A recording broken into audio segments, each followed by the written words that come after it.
So today we're back. I'm actually recording this video after a while.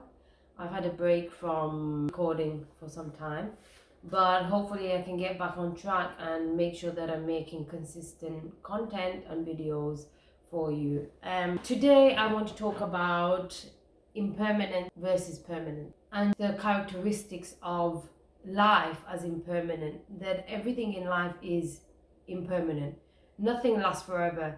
Neither is it your emotions, neither is it your financial state, neither is it your mental state. Everything comes to an end and everything changes. Sometimes when you're feeling depressed or you're feeling emotional and you're feeling stuck, we need to remember that no state, no condition, no emotion lasts forever. You're not going to feel this forever. If you feel lonely, you're not going to feel lonely forever. It's just a phase, it's just a stage in your life that you need to experience, and that's all it is. And that is helpful when we're in the depth of struggle, because when we're feeling stuck and when we feel like we're in the depth of a problem, we can feel like it's going to be there forever and it's going to always be here, but nothing will be there forever. Nothing lasts forever. And that's good news. And that is uplifts us, and it uplifts our spirit to continue doing what we need to do, or just allow that moment to be. Just allow the problem to be. And if it's something within your control, you can try to change it. But if it's something that's out of your control, then just allow it to come and allow it to leave. Just like negative emotions like depression, anxiety, sadness, just like these emotions don't last forever, the same can be said about positive emotions like happiness and joy and peace. Even these emotions change. And that is good to remember, because when we're in a good phase in life and when things are going well, we need to remember that this won't last forever. And so we remain grateful, we remain grounded. We don't allow the blessings or the good things in life to make us arrogant, make us abuse our power, make us abuse our finances, or abuse our blessings in any way. And that can help in prolonging your blessings and prolonging a good period in your life. Remaining grateful for the little things and the big things, and knowing that this phase of happiness won't last will allow you to stay grounded and really appreciate the good moments that you're in. Everything is impermanent, and that includes relationships. Relationships are not always going to be constantly good or constantly bad. You will have ups and downs. You will go through good times. You will experience bad times. Sometimes we make decisions in our bad times, and it can feel like the bad times will last forever, but sometimes we need to see it through. We need to understand that people can change, and no one is bad all of the time. Your friend can become your enemy can become your friend. Your partner can be hostile, then they can become loving again. If we just look at the characteristics of narcissism and manipulation, we think that is a permanent trait in human beings, or permanent characteristic flaw in human beings, but it's not true. Narcissism flourishes when there is no accountability and there is space made for narcissism to flourish.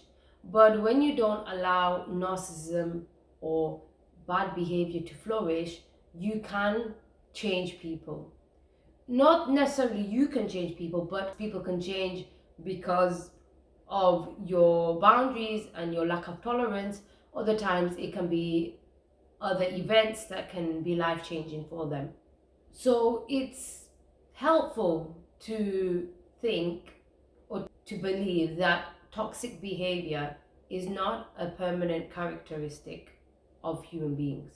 In a lot of relationships, the perpetrator could have been the victim, and then the victim could turn into the perpetrator. And if you observe relationships that have lasted a long while, you might notice that the perpetrator that you see now, the perpetrator that you see at present, was at one point a victim and was the passive one and the one that was pushed around. And then they develop the courage and they develop the audacity to not allow any flexibility anymore. People change. People go through experiences, and those experiences can make them more rigid. And by rigid, it can lead to them becoming a perpetrator in a sense. They're the ones controlling the partner. And the partner that used to victimize them, they're now the ones in charge. But if you look previously, they would have been the victim. They would have been the ones that were controlled.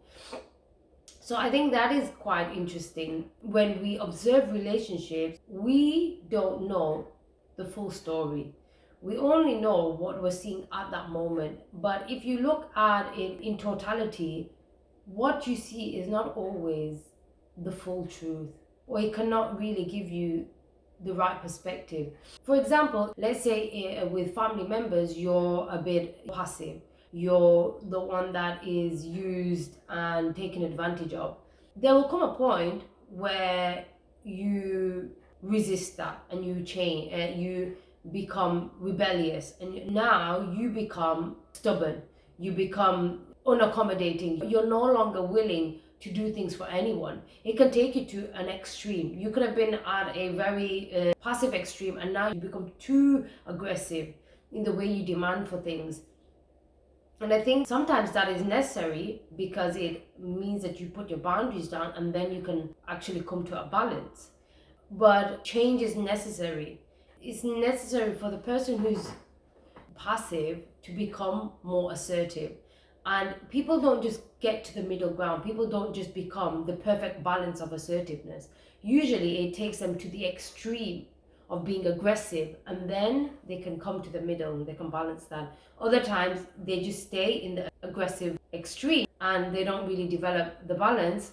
But the best change is where you go to the other end and then you come down a little. You're able to balance your assertive and accommodating characteristics. And so narcissism, while psychology calls it personality disorder, trying to imply that this disorder is something that they're born with, something that is unchanging, something that is out of a person's control. I believe the opposite. I believe that narcissism flourishes when we allow selfishness, when we live in a very selfish and ego-driven world.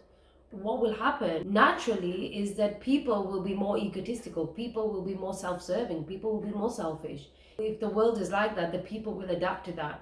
But if we call people to a collective conscious, if we call people to think about other people, and we don't live in individualistic societies, then people are going to be perhaps on another extreme, too giving, too generous to other people. So the norms that we create the kinds of people that we're dealing with today. And that's how I look at it. The rise in narcissism in men and women is because we live in a very individualistic, very self-driven, selfish society. And so narcissism for me is not something that you're born with, it's something that the society creates. It's not something that is unchanging, it's something that you can change within people, or people can change within themselves.